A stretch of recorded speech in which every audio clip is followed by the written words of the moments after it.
Renungan Pagi, Yesus Nama di Atas Segala Nama oleh Ellen G. White, 25 Januari 2024. Mari kita berdoa. Bapa kami yang di sorga, Allah pencipta langit dan bumi, laut dan segala isinya, Allah yang maha besar, maha kuasa, sumber segalanya, yang kami sembah selalu melalui anak-Mu yang tunggal, Yesus Kristus. Terpujilah Yesus, Anak Allah yang Maha Tinggi, yang adalah tabib ilahi bagi kami. Pada pagi hari ini kami bersyukur boleh bangun dan berbakti, dan sebagaimana membaca dan mendengarkan nasihat firman-Mu, kiranya ini menjadi sukacita bagi kami, sebab penyakit jasmani maupun rohani dapat disembuhkan bila mana kami datang kepada Yesus yang adalah tabib ilahi kami. Beserta kami sepanjang perbaktian ini, kehendak-Mu yang jadi. Ampun kami akan dosa dan salah, karena kami berdoa hanya dalam nama Anak Allah yang tunggal, Yesus Kristus, yang adalah Tuhan dan Juru Selamat kami. Amin. Renungan hari ini akan dibacakan oleh Opung Dinar Malau. Kepada Opung Dinar, kami persilahkan. Selamat pagi saudara-saudara. Bacaan renungan pagi kita pada hari ini tanggal 25 Januari 2024 yang berjudul Tabib Ilahi.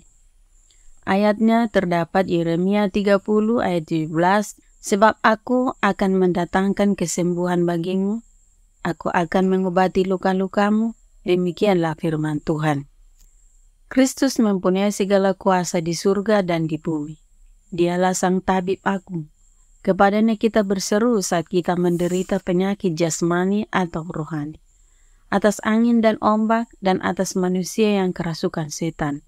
Dia menunjukkan bahwa dia mempunyai kendali mutlak. Kepadanya telah diberikan segala kunci maut dan kerajaan maut. Pemerintahan-pemerintahan dan kekuasaan-kekuasaan dibuat tunduk kepadanya, bahkan dalam kehinaannya sekalipun. Mengapa kita tidak lebih beriman kepada tabib ilahi?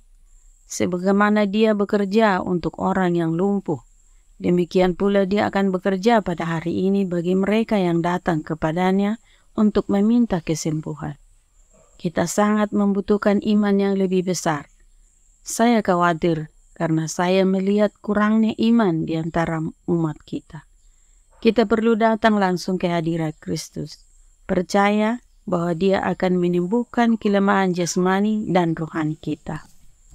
Kita terlalu tidak beriman. Oh, betapa saya berharap bisa memimpin umat kita untuk beriman kepada Allah. Mereka tidak perlu merasa bahwa untuk menjalankan iman, mereka harus dibangkitkan dalam kegembiraan yang tinggi. Yang harus mereka lakukan hanyalah mempercayai firman Allah, sama seperti mereka mempercayai perkataan satu sama lain. Dia telah mengatakannya, dan Dia akan melaksanakan firman-Nya. Percayalah dengan tenang pada janjinya, karena Dia bersungguh-sungguh dengan semua yang Dia katakan. Katakanlah, Dia telah berbicara kepada aku dalam firman-Nya, dan Dia akan menggenapi setiap janji yang Dia buat. Jangan menjadi gelisah, bersikaplah penuh kepercayaan. Firman Allah adalah benar. Bertindaklah sebagaimana Bapa surgawimu dapat dipercaya. Tidak ada seorang pun yang hidup untuk dirinya sendiri. Dalam pekerjaan Allah, setiap orang diberi suatu kejabatan tugas. Persatuan semua memperkuat kerja masing-masing. Ketika iman dan kasih serta kesatuan gereja semakin kuat lingkaran, pengaruh mereka pun semakin besar, dan mereka semakin mencapai batas terjauh dari pengaruh ini, terus-menerus memperluas kemenangan salib.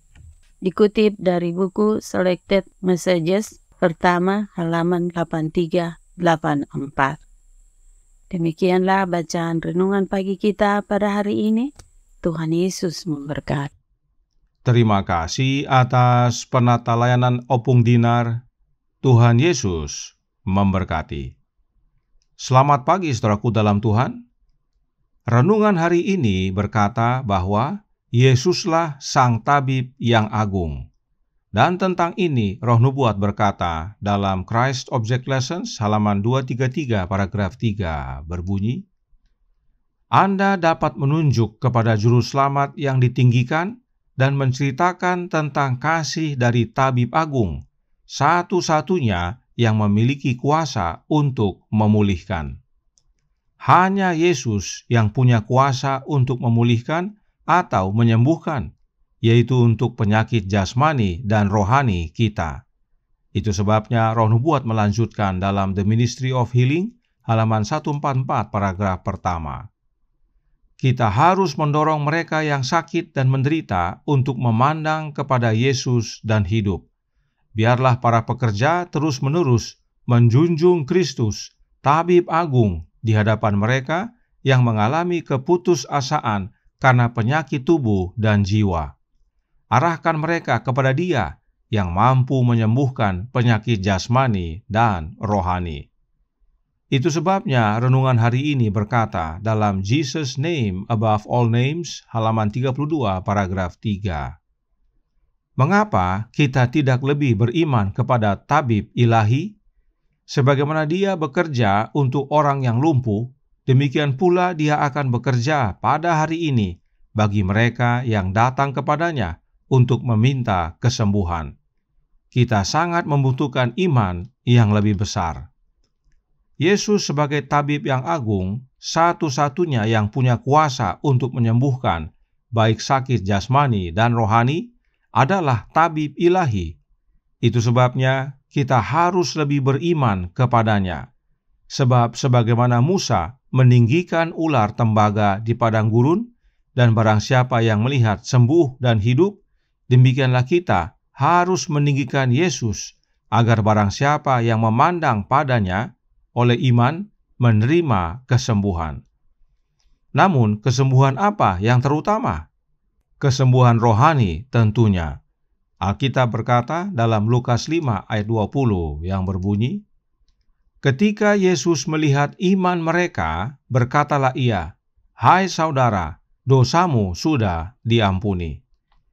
Ini adalah peristiwa beberapa orang yang datang membawa orang lumpuh kepada Yesus. Tetapi karena rumah itu penuh, mereka bongkar atap rumah itu dan turunkan orang lumpuh tersebut tepat di depan Yesus. Saat melihat iman mereka, yang Yesus sembuhkan pertama-tama adalah kondisi rohani orang lumpuh tersebut dengan berkata, dosamu sudah diampuni. Tentang hal ini, Roh Nubuat berkata dalam Crash Collection halaman 161 paragraf pertama. Kristus melihat laki-laki itu menderita penyakit tubuh. Dia juga melihatnya menderita dengan jiwa yang sakit karena dosa. Untuk menyembuhkan penyakit tubuh, Ia harus memberikan kelegaan pada pikiran dan membersihkan jiwa dari dosa. Kesembuhan rohani terlebih dahulu baru kemudian kesembuhan jasmani. Karenanya, bagaimana untuk menerima kesembuhan rohani dari tabib ilahi kita? The Signs of the Times tanggal 18 September tahun 1901 paragraf 4 menyatakan, demi kesehatan dan vitalitas jiwa, tabib ilahi telah memberi resep persekutuan dengan Kristus. Kesehatan rohani bergantung pada makanan yang diberikan kepada hati dan pikiran, serta pada atmosfer yang dihirup. Resep kesembuhan rohani adalah dengan bersekutu dengan Kristus, Sang Tabib Ilahi, menerima makanan dari Dia yang adalah roti hidup. Karenanya, Nyonya White menasihatkan dalam Testimony for the Church nomor 31 halaman 113 paragraf pertama. Anda telah membawa penyakit Anda sendiri. Anda harus menjadi pemulih bagi diri Anda sendiri melalui bantuan tabib ilahi. Kuasa moral Anda lemah karena kekurangan makanan. Secara rohani, Anda haus akan kebenaran Alkitab, yaitu roti kehidupan. Anda perlu mendapatkan makanan sehari-hari dari pokok anggur yang hidup. Umumnya, kita sakit karena kesalahan kita sendiri. Oleh karena itu, kesembuhan harus kita upayakan. Sebagaimana orang lumpuh tersebut yang berusaha datang kepada Yesus, sebab kesembuhan hanya kita peroleh dari tabib ilahi kita. Dan caranya adalah dengan bersekutu dengan Yesus dan menerima makanan darinya. Seperti ranting-ranting menerima makan dari pokok anggur, demikianlah kita, ranting-rantingnya Yesus, menerima makanan dari Yesus yang adalah pokok anggur yang benar. Inilah jalan kesembuhan bagi kita. Dan makanan dari pokok anggur yang benar itu adalah rohnya Kristus. Itulah kesembuhan rohani bagi kita, dan pada akhirnya kesembuhan jasmani boleh menjadi bagian kita. Kiranya ini menjadi sukacita dan pembaharuan bagi kita semua. Tuhan memberkati, saya bawa dalam nama Yesus. Amin. Mari kita berdoa. Bapa kami yang di sorga, Allah pencipta langit dan bumi, laut dan segala isinya, Allah yang maha besar, maha kuasa, sumber segalanya, yang kami sembah selalu melalui anak-Mu yang tunggal, Yesus Kristus. Terima kasih atas nasihat yang penting bagi kami. Kami semua sakit, entah sakit jasmani atau sakit rohani. Dan itu semua adalah karena kesalahan diri masing-masing. Karenanya kami perlu berusaha, sebagaimana orang lumpuh itu, untuk datang kepada Yesus, yang adalah Sang Tabib Ilahi, yang satu-satunya punya kuasa untuk menyembuhkan, agar kami boleh menerima kesembuhan jasmani dan rohani. Karenanya tolong kami ya Bapa. Curahkan roh anak-Mu dalam hati ini, sebab hanya oleh kehadiran Kristus dalam hidup ini, itulah wujud kami menerima makanan daripadanya, yaitu oleh kehadiran rohnya dalam hati. Dan bila mana kami menerima rohnya dalam hati ini, itulah wujud persekutuan kami dengannya. Dan itulah resep kesembuhan bagi kami semua. Yang pertama-tama kesembuhan rohani, dan kemudian memiliki kesembuhan jasmani. Beserta kami sepanjang hari ini, kehendak-Mu yang jadi. Ampun kami akan dosa dan salah, karena kami berdoa hanya dalam nama Anak Allah yang tunggal, Yesus Kristus, yang adalah Tuhan dan Juru Selamat kami. Amin.